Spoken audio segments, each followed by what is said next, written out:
Hello everyone, this is Jason from Primetime Aquatics. In today's video, we are going to be looking at the Buenos Aires Tetra. I think this might be one of the most misunderstood tetras out there. And so hopefully we can clear up some misconceptions. Hope you enjoy the video. So this is the Buenos Aires Tetra. This is not my aquarium. This was from the fish gallery located in Dallas, Texas. If you haven't seen that fish store, you definitely should check it out if you're ever in the area. I'll put a full fish store tour in the upper right-hand corner.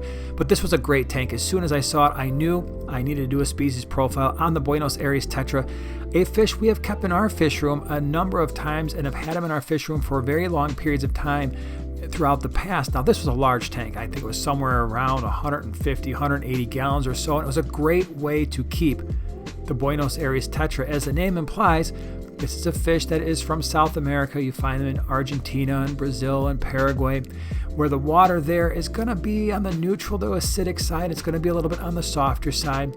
This is a rather large tetra, and so it's something to keep in mind. It's going to max out somewhere close to 3 inches, and so unlike a lot of your other tetras, this one's going to need a little bit more space, and I think that's one of the areas where the internet goes wrong in terms of recommending tank sizes for this fish, and we'll get more into that in a little bit. But I think what really attracts people to the Buenos Aires Tetra is this is, like I said, a larger schooling fish that can go with some of your semi-aggressive South and Central American cichlids, provided that they're not too large, and it's really best kept in that semi-aggressive tank. This is not necessarily a great peaceful community fish, at least in my experience it really hasn't been. You can expect your Buenos Aires Tetras to live somewhere around 3 to 5 years. We had ours for a fairly long time in a 75-gallon aquarium. Now, in terms of tank mates, I think they're really doing a good job displaying proper tank mates in this aquarium. You see the Severum in the background. You could do Geophagus. You see the Geophagus steindachnerei down there in the lower right-hand corner. You're going to see some albino heckelei in this tank. You see red-tailed sharks, rose-lined sharks, regular standard gouramis like your blues, your opalines, and your golds. By the way, we've got species profiles in the description below if you want more information about types of fish you can keep with the Buenos Aires Tetra. There's some options down there for you as well. But things like firemouth cichlids, you got the corycats here, Apistogramma, bristlenose plecos. So you do have some options, but again, you just want to keep them on the more assertive side. No guppies, nothing long fin. These fish are definitely going to be fin nippers. They will tear up angelfish and bettas. Like I said, guppies are a no-go, so just stay away from long fin fish. Most importantly, keep these fish in large groups. And again, this is where the internet goes wrong. They do the typical, oh, if you've got a tetra, 6, keep at least a group of 6. I don't think that's sufficient. I think what they're doing in this particular aquarium is at least 12 to 15. If I were going to be keeping this fish, that would probably be my starting point. What winds up happening is these fish act a lot like tiger barbs, and then if you keep them in smaller groups, around 5, 6, or 7 or so, the weakest of the group usually gets picked off, and then eventually you get down to just one Buenos Aires Tetra. I've seen it happen multiple times, so larger groups will help prevent that from happening, as well as a larger tank. Keeping these fish in terms of water parameters is not overly difficult. Temperatures anywhere from low to mid 70s up to 80, 82 will work just fine.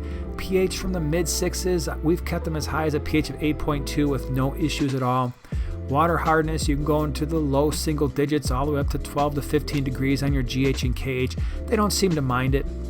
Just make sure your water quality is good. So we're not having any ammonia or nitrite. It's not an uncycled tank. So you definitely want to have a cycled tank, which means no ammonia, no nitrite. If you don't know what that means, check out the video in the upper right-hand corner. We explain what a cycled tank means. Now, one quick thing, if you are looking for these fish or other smaller fish, check out Flip Aquatics at flipaquatics.com. I'll put their information down in the description below. They are a channel sponsor. They provide outstanding fish. That's why we've partnered with them. Feeding these fish is a very, very easy thing to do. They are not picky. And in fact, you're going to notice here that these plants here are plastic, and one of the reasons for that is these fish will feed on plant material, and so keep that in mind. If you've got a nice, beautiful planted tank and you're looking for a larger tetra, look elsewhere. These are probably not the best option for you because they have been known to eat plants. Feeding them, like I said, is easy.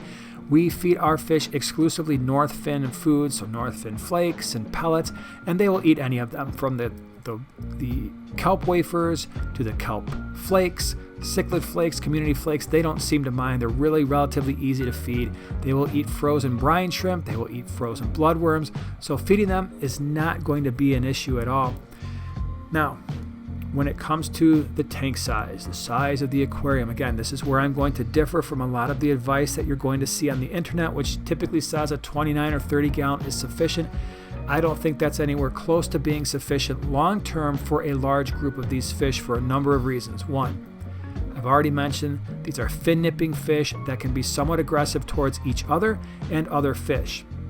Therefore, a 29 or 30 gallon long term probably isn't going to be the best option. Two, they are a larger tetra. Again, they can max out pretty close to 3 inches, so it's not like a neon tetra or an ember tetra that's going to stay very, very small and peaceful. The next reason, again, is because you want to keep them in large groups to try to prevent some of that aggression amongst themselves. And I think all of that means you're looking at least a 40 gallon breeder or a 4-foot tank. I think if you do that long term, you're going to maximize your chances of success. Could you try to put them in a 29 or 30 gallon? Sure. Are you going to have long term success? Maybe, but there's a far less likelihood of that happening. When you're decorating your tank, again, I've already mentioned this, but the big thing is forget the live plants, because these fish are probably going to eat a lot of the live plants that you would put in your aquarium. Substrate really doesn't matter. You can see in this aquarium they used white sand. I thought it was a really good selection, but the substrate doesn't matter because these fish don't interact with the substrate, so use your other fish stocking options to determine if you're going to do sand or gravel. Sand is always probably the safer side.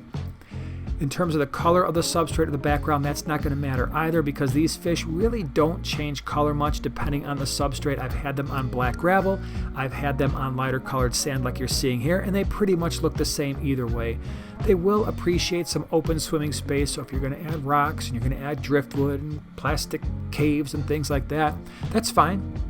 Just make sure they have some open swimming space. You're going to see even in this video, they're not very tight schoolers. So if you're buying these fish and you're expecting them to school tightly, this is not the fish for you. There's other better options out there, but they are going to offer that mid to upper water swimming. If you've got some fish that are a little bit more reclusive, these Buenos Aires Tetras might bring them out a little bit, because they seem to be mostly oblivious to everything that's going on around them, like a lot of Tetras are. If you are interested in breeding the Buenos Aires Tetra, well, they're going to breed like other tetras do. They are egg scatterers, and so a lot of people will use spawning mops or Java moss. Put your adult fish in there, feed them well, give them some bloodworms, give them some brine shrimp, let them breed. They're going to scatter eggs. Remove the adults, because the adults will eat the eggs and they will eat the fry. So if you remove the adults, the eggs will usually hatch in anywhere between 1 and 3 days. It just depends on the temperature of your aquarium.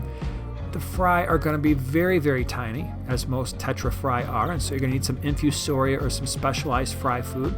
And then once they get old enough to eat live baby brine, you can switch over and eventually use crushed flake.